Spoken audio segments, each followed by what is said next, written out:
को बगैर किसी सही वेपन्स के, बगैर ट्रेनिंग के वहां पे आपने भेज दिया। उनकी ट्रेनिंग मुतासिर हुई, क्यों?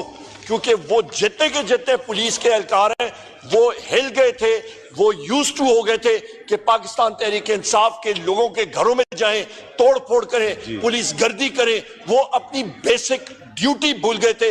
उस चीज को हम लोग कंडेम करते हैं और किसी ने या मुस्ताफी होना है वहां पे जनाब स्पीकर जो आईजी पुलिस है डॉक्टर उस्मान, वो और उसका जो सीनियर अमला है उसको आप सैक करें। और दो जनाब स्पीकर हादसे एक दो हुए हैं, उनके बारे में मैं जिक्र कर दूं, टाइम आपका बिल्कुल नहीं लूंगा, मगरिब की नमाज है, हम सारों ने पढ़नी है।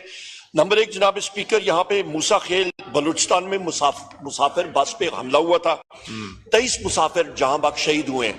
जनाब स्पीकर, इस चीज को हम लोग कंडेम करते हैं कि लिसानी बुनियादों पे ये पाकिस्तान के लिए जहर कातिल है। इस चीज को हमें सख्ती से हमें इसको कंडेम करना चाहिए और इसकी रूट कॉजेस पे हमें जाना चाहिए, बहुत जरूरी है।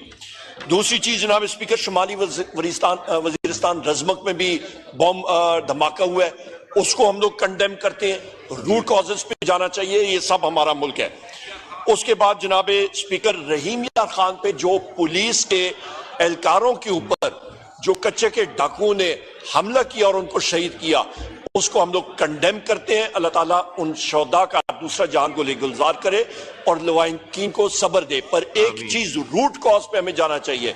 जनाब स्पीकर, यहां पे आपके तवसत से मैं पूरी पाकिस्तान कौम को एक बात कहना चाहता हूं, पंजाब पुलिस इस वक्त एक इल डिसिप्लिन फोर्स क्यों बनी?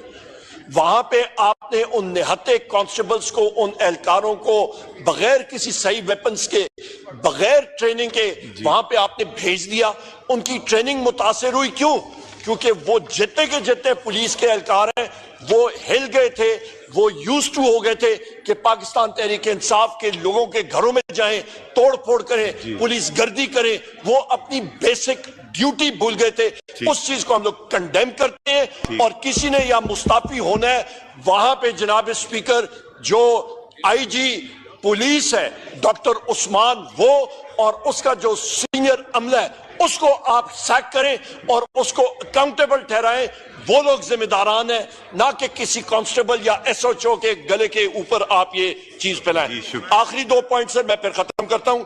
अरबाब आमिर अयूब साहब इस हाउस के एमएनए तरनौल के जलसे पे आए थे, अपने पीसफुल हमारे साथी जो यहाँ पे आए थे, जलसा जो है वो पोस्टपोन वजीर आज़म इमरान खान साहब ने इसलिए किया क्योंकि यहाँ पे खत्म नबूवत के हवाले से सुप्रीम कोर्ट में हियरिंग हो रही थी। 8 सितंबर को एनओसी हमारे पास है, इंशाअल्लाह ताला बड़े धूम धमाके से हम लोग करेंगे और बड़े धूमधाम से हम लोग यहाँ पे करेंगे जलसा इस्लामाबाद में।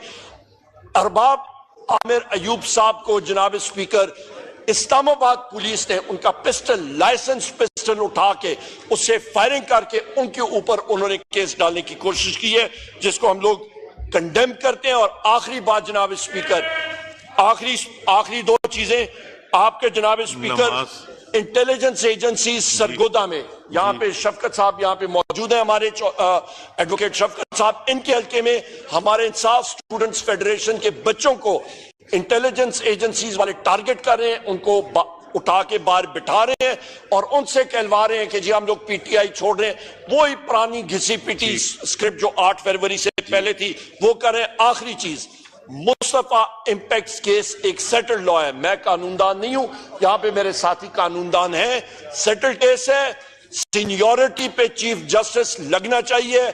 इस वक्त हुकूमत को अनाउंस करना चाहिए नया चीफ जस्टिस, और इसके साथ साथ इस चीफ जस्टिस ने हमारे 2 मेंबरान कौमी असेंबली चौधरी बिलाल इजाज साहब को और रिजवान फराज नून साहब को डीसीट किया।